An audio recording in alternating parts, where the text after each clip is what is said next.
You are welcome back to the Elite English Learners podcast. Today's topic is unforgiveness. Part 1. The first truth: forgiveness is not natural. The natural human instinct is revenge. When we are wounded, the ego wants justice. The heart wants revenge. The memory wants to replay. The pride wants compensation. The natural man says, "I will never forgive." This is natural. But holding on to bitterness feels powerful at first, but over time it makes you a prisoner of the past. Unforgiveness keeps the offender in your future, long after they have left your life. True forgiveness is not betrayal of the one you loved. It is resurrection of the one still alive, you. Letting go totally does not mean, "I was not hurt." It means, "I was hurt. I faced it. I healed it. And now I choose to live." Unforgiveness builds a grave in the heart. You may think you are punishing the offender, but you are slowly burying yourself. Unforgiveness feels like power, but it is a slow suicide. It keeps yesterday alive at the expense of tomorrow. When you choose to forgive, it doesn't mean what happened was okay. It doesn't mean that you were not offended, maltreated, or wronged. It means you refuse to let what happened own you forever. It's a lesson and a price for greatness. The strongest people on earth are not those who never got hurt. They were crushed, wounded, and still chose to remain soft, love, and move on. They chose to let go. They chose to heal. They choose to understand that hurts and betrayal are part of the journey. When you forgive, it means you refuse to let wounds become your religion. And by making such decisions, you free your soul from the prison of the past. That's true freedom. Here is true life stories to help us illustrate our points. Story title: The Man Who Aged Twice. His name was Samuel. At 42, his hair was already grey. Not from age, but from anger. 10 years earlier, his business stole money, lied in court, destroyed everything they built together. Samuel never recovered. Not financially. Not emotionally. Not spiritually. Every morning he woke up with the same prayer: "God, punish him for what he did to me." He told the story to anyone who would listen. At family dinners. At church meetings. At the barber shop. To strangers in taxis.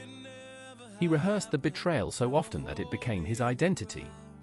People no longer called him Samuel. They called him the man whose friend ruined his life. His wife watched him slowly disappear. He stopped laughing. Stopped dreaming. Stopped hoping. At night she would hear him muttering in his sleep, reliving arguments that ended years ago. One day his teenage daughter said something that broke the house open. "Daddy, I feel like we live with a ghost. You are here, but not here." Samuel became angry. "How can you say that? I work for you. I feed you." She whispered. "But you don't love us anymore. You only love your pain." He didn't stop. He didn't listen. He continued. A few months later he collapsed. The doctor said, "Your blood pressure is dangerously high. Your heart is exhausted. Stress is killing you." The doctor asked a strange question. "Are you carrying something you never let go of?" Samuel began to cry in a hospital chair. For the first time in 10 years, he realized a terrible truth. The betrayal did not destroy his life. His unforgiveness did. That night he made a decision. He didn't call his old friend. He didn't try to reconcile. He simply knelt beside his bed and said words he had refused to say for a decade. "I release him." He said it again. "I release him." Then he said the deepest line of all. "God, I release myself."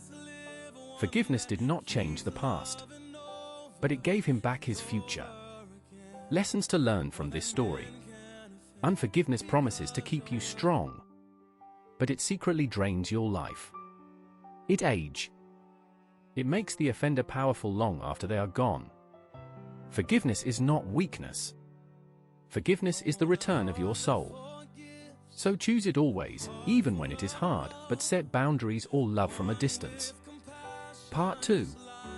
The second truth, what forgiveness is, and what it is not.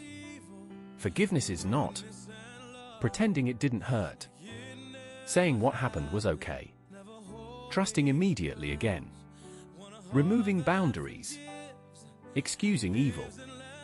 Forgiveness is releasing the right to revenge, refusing to let the past control your future, choosing inner freedom over emotional bondage, refusing to let pain define your identity. Forgiveness is not emotional amnesia. It is spiritual intelligence, emotional courage, psychological liberation, discipline, and practical wisdom. It is the moment you say, I choose my peace over my pain. It's true that I was hurt, but I won't hurt others because of that or hurt myself forever. I love myself too much to live in a prison built from the mistakes, ignorance, pride or arrogance of another. I am in love with myself and I have to be happy. The offender is not worth staying in my heart. I have learned and moved on. It's a past that should go. Here is the second story. Story title, The Mother Who Could Not Bury Her Son. Her name was Sandra. Her only son was killed in a street fight at 19. The boy who stabbed him went to prison. But prison was not enough for Sandra. She wanted him to suffer forever.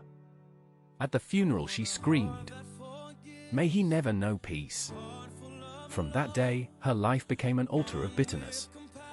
She kept her son's room exactly as it was. She slept with his pictures. She replayed his last voicemail every night. Years passed. Her husband tried to help her heal. Friends tried to help her pray. But she refused. "If I forgive, it means I don't love my son," she said. So she held on to hatred like a sacred duty. 12 years later, the young man who killed her son was released Fr. He became a different person. One day he wrote Sandra a letter. Not asking for freedom. Not asking for mercy. Just a simple line. "I am sorry for the evil I did. I live with it every day." When Sandra read the letter, she collapsed on the floor. Not because she hated him, but because she realized something frightening. For 12 years, she had been buried with her son. Her body was alive, but her soul had died the day he died. A counselor asked her a question that changed everything. Do you want justice, or do you want peace? She had never thought of that difference. That night she visited her son's grave and whispered words she never imagined she would say. "My boy, I love you, but I cannot die with you anymore." Months later she did something unthinkable. She visited the man in prison. They sat across from each other trembling. He wept. She wept. And Sandra said a sentence that freed 2 prisoners at once. "I forgive you." She did not excuse the crime. She did not forget her son. But she chose to live again. Lesson from the story. Unforgiveness builds a grave in the heart. You think you are punishing the offender, but you are slowly burying yourself. Part 3. The third truth, what research in psychology and neuroscience found about unforgiveness. Unforgiveness is biological. Research in psychology and neuroscience shows that prolonged bitterness raises cortisol levels, increases blood pressure, weakens immune systems, disturbs sleep, increases depression, locks the brain in trauma loops. Unforgiveness literally rewires the nervous system for misery. So forgiveness is not just moral, is not just spiritual, it is not just emotional. It is medicinal. You cannot control what was done to you, but you can control what you do with it because of your health. Spiritually, forgiveness is an act of liberation. It breaks invisible chains. Unforgiveness ties your soul to an event that ends, but bitterness drags it into every tomorrow. You are not perfect too. If you forgive those that offend you, God Almighty also forgives you. Know this and know peace. Here is the third story. Story title: The Nurse and the Dying Soldier. A nurse worked in a war hospital. A soldier was brought in who had killed her own brother in battle. She recognized his name. Everything in her burned with hatred. But he was dying. For days she cared for him, gave him water, changed his bandages, held his hand. Before he died, he whispered, "Why are you so kind to me?" She replied, "Because if I hate you, the war never ends inside me." That is the essence and the power of forgiveness. Embrace it. Part 4. Here comes the questions. How do I forgive? What should I do to heal? In this part we will explain practically and realistically how to forgive, how to heal, and the step-by-step processes to take. The foundation of any true forgiveness is choosing to love even when it hurts. Deciding to love no matter what happened. And continually love even when it's uneasy. This is the highest level of human maturity. It does not mean staying where you are abused, no. But you can love from a distance and forgive with boundaries. It means, I will not allow your brokenness to stop me from being a loving person. This is not weakness. This is Christ-like strength. This is self-mastery. This is psychological wholeness. You have to know that forgiveness is not automatic, but it is a process. Forget about the lies, it is rarely instant. Some days you must forgive the same person 100 times in your heart. You have to discipline yourself to forgive again and again when the memories returns. You must forgive again and again when you feel the pain of their actions. You must forgive again and again when their thought comes to your mind. You have to do it daily until the pain finally leaves. It's an undeserved love. Below are some practical steps to true forgiveness and healing. Step 1: admit the depth of the wound. This is deep but powerful. You cannot heal what you minimize. Accurately look and judge the consequences of their action. Take a paper and bleed on it. Write. What did this pain cause and taught me? Examples. I learned discernment. I became stronger. I discovered my worth. I grew closer to God. I matured emotionally. When pain gains meaning, it loses power. Say, although this hurt me deeply, I choose love over hate. I let go. I free you from my mind so that I can be free. Step 2: choose forgiveness as a decision. Say within yourself, no matter what has happened, I release you. I forgive you. Even if emotions don't follow immediately. Keep thinking and saying it. Gradually, your actions and thought will align. Step 3: stop rehearsing the story. Some days memories will return. Some days anger may visit. If emotions rise again, do these steps. Breathe before reacting. Talk to yourself kindly. Stop stalking the past. Reduce contact with what triggers it. Replace revenge fantasies with future plans. Every time you repeat the offense, you reopen the wound. Choose progress, not perfection. When the thought comes, always release it. And say out loud, I forgive you. I release you. Say, I let go, I choose forgiveness over and over again. Step 4: bless them in your heart. Quietly say, I release you to your journey. I wish you growth and healing. You don't have to reconnect. You only have to be free.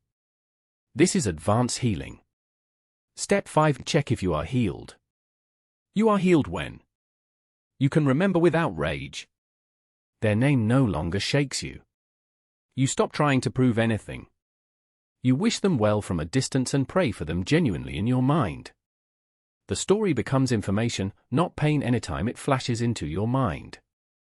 Step 6: set boundaries without bitterness. Real F. Who gets access to me again? What behaviors will I never tolerate? What distance is healthy? Forgiveness does not mean foolishness. Be careful of who you give access. Love from a distance. and scrutiny those who want access to you. Step 7. Rebuild yourself. Forgiveness is not only releasing them, it is rebuilding you. Move on and start a new chapter. Create new daily habits even after healing. Praying or meditating daily. Exercising. Guiding your thoughts. Daily positive confession. Avoid rehearsing old stories. Forgiveness is maintained, not just achieved. So maintain it. Additionally, this podcast was brought to you by the Elite English Learners Group. If you are hungry to improve your English, if you want to develop your leadership skills that can stand under any pressure, if you want personal development and life skills with real results, and self-mastery that makes you unshakable in any circumstances of life, you're in the right place.